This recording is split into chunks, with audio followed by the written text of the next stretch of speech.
des chrétiens évangéliques.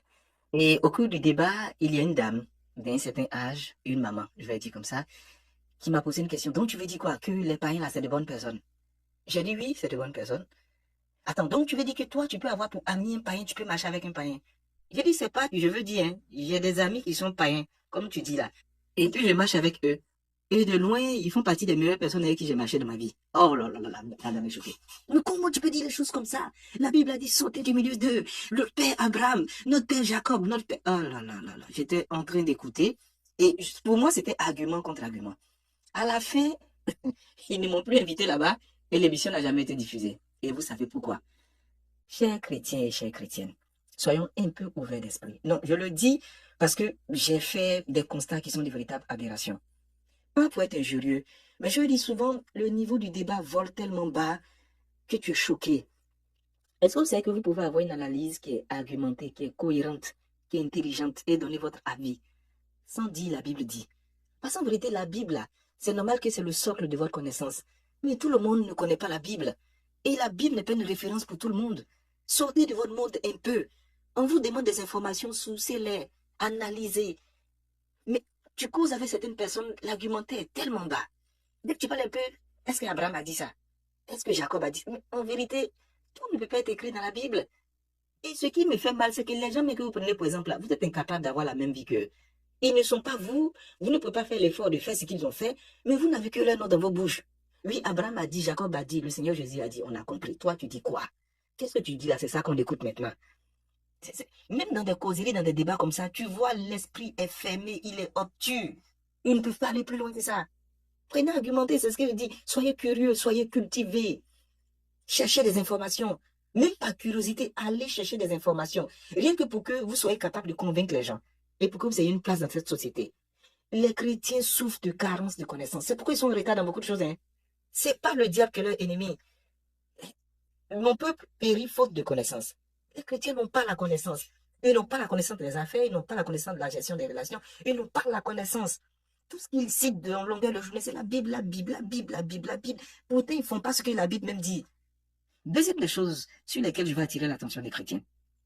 Arrêtez de penser que quelqu'un qui est païen, comme vous le dites, c'est un thème que je n'aime pas beaucoup, est une mauvaise personne. Non.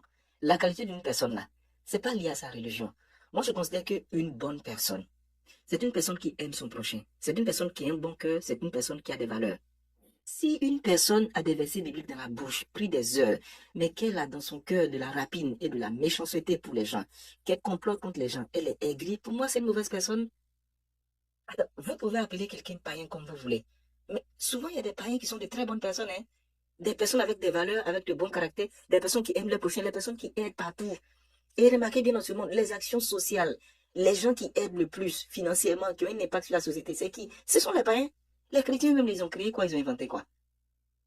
Mais je vous dis, tout est en train de critiquer. Ah ouais, au départ, ouais, mais tu sais, Facebook, là, c'est un truc du diable. À la fin, c'est eux-mêmes qui sont en train de dire, oui, vraiment, on va prier le Seigneur bien-aimé. Ils ont comme ça fait les directs.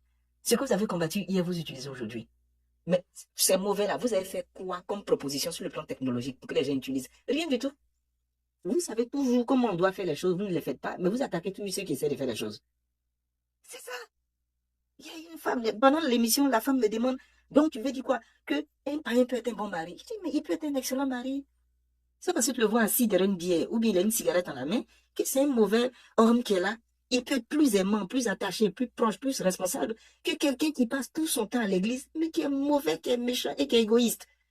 Et pour avoir vécu dans beaucoup d'églises, je sais de quoi je parle.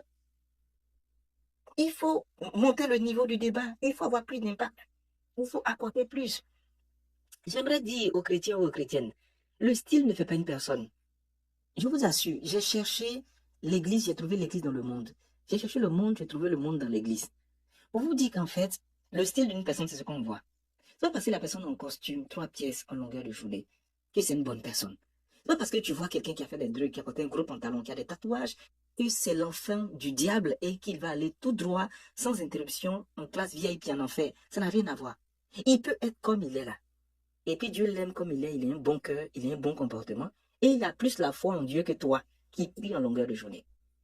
Mais c'est la vérité. Je dis aux chrétiens, tout n'est pas démon, tout n'est pas esprit. Ils ont vu des démons partout et ils ont placé des esprits partout parce qu'ils sont incapables de reconnaître leur part de responsabilité. Donc, ils préfèrent mettre ça sur un démon. Tout n'est pas démon. Souvent, dans la vie, il y a des événements qui arrivent parce que ça doit arriver. Il n'y a pas d'esprit derrière. Souvent, il y a des choses qui arrivent parce qu'on a de mauvais comportements et c'est l'impact de nos comportements. Il y a des principes de vie qu'on ne respecte pas. Et qu'on ne respecte pas, il y a des conséquences. Ce n'est pas le diable, ce n'est pas les démons. Celui qui est le plus accusé pour fausse accusation, c'est le diable. Quand lui ne fait pas bonne chose aussi, c'est à cause de ça. Mais non, ce n'est pas le diable.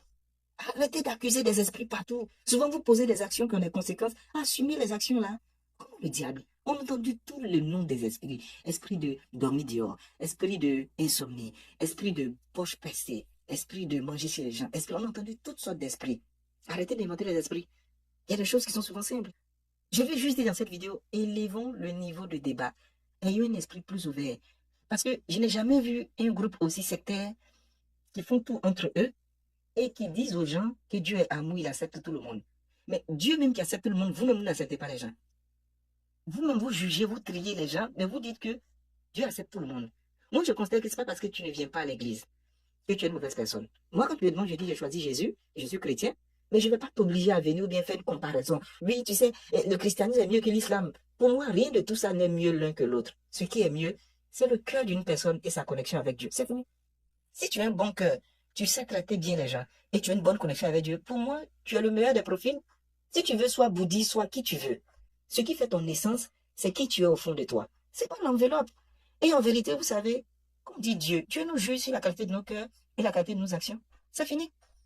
Tu as fait dredo, tu as percé tant, tu as connu ça par le passé, tu as tel comportement. C'est pas ça le plus important. Ayons un esprit un peu plus ouvert. Soyons plus accueillants. Soyons moins durs que Dieu lui-même. Mais il y a des débats. Ça, tu sors de là. J'étais gêné comme ça parce que tu es à l'âge de la maman qui respectait bien au début. Et puis ses réactions. À un moment, elle est devenue violente parce qu'elle n'avait plus d'arguments, elle ne parlait plus. Elle est énervée, elle boule sur le plateau. J'ai dit, mais c'est argument contre argument. Et elle était convaincue que la Bible, elle la connaissait tellement bien qu'elle a utilisé la Bible. J'ai utilisé la même Bible pour la confondre. Vraiment, je ne voulais pas faire ça, mais je voulais juste dire, élevons le niveau. Vous savez, la Bible ne dit pas tout. La Bible ne sait pas tout. Allez chercher de la connaissance ailleurs. Il y a des gens que Dieu a inspirés pour écrire certaines choses. Il y a des gens qui ont l'expérience de la vie à enseigner. Ça se trouve dans les livres. Arrêtez de lire que des livres avec des auteurs qui sont chrétiens, des prophètes, des pasteurs. Non, lisez d'autres choses, cultivez-vous. Et puis vous savez, il y a une chose qui vous dérange. Mais si vous savez que votre pasteur là, il n'a pas le monopole de la vérité. Votre guide spirituel là, en fait, c'est pas lui qui a inventé la vérité. Il peut se tromper parce que c'est un homme. Et si vous avez besoin d'aide, arrêtez d'attendre que l'aide soit seulement du côté spirituel. Votre vie là, vous avez besoin d'une dimension qui est physique. Il y a des personnes qui peuvent ne pas être pasteurs, prophètes ou qui que tu sois, mais qui ont de l'expérience, qui ont de la connaissance, qui ont de la sagesse, avec qui vous pouvez tourner par moi les appeler pour qu'ils viennent. Et quand les gens vous appellent à l'aide là, souvent les gens ont besoin d'un soutien qui est financier, qui est physique. Arrêtez de dire on va prier. On ne peut pas constamment prier pour des situations qui sont physiques. La personne te dit il n'est pas mangé, j'ai faim, tu dis on va prier. Est-ce que la prière va remplir son ventre? Non. Souvent il y a des absurdités, je regarde, je suis dépassée.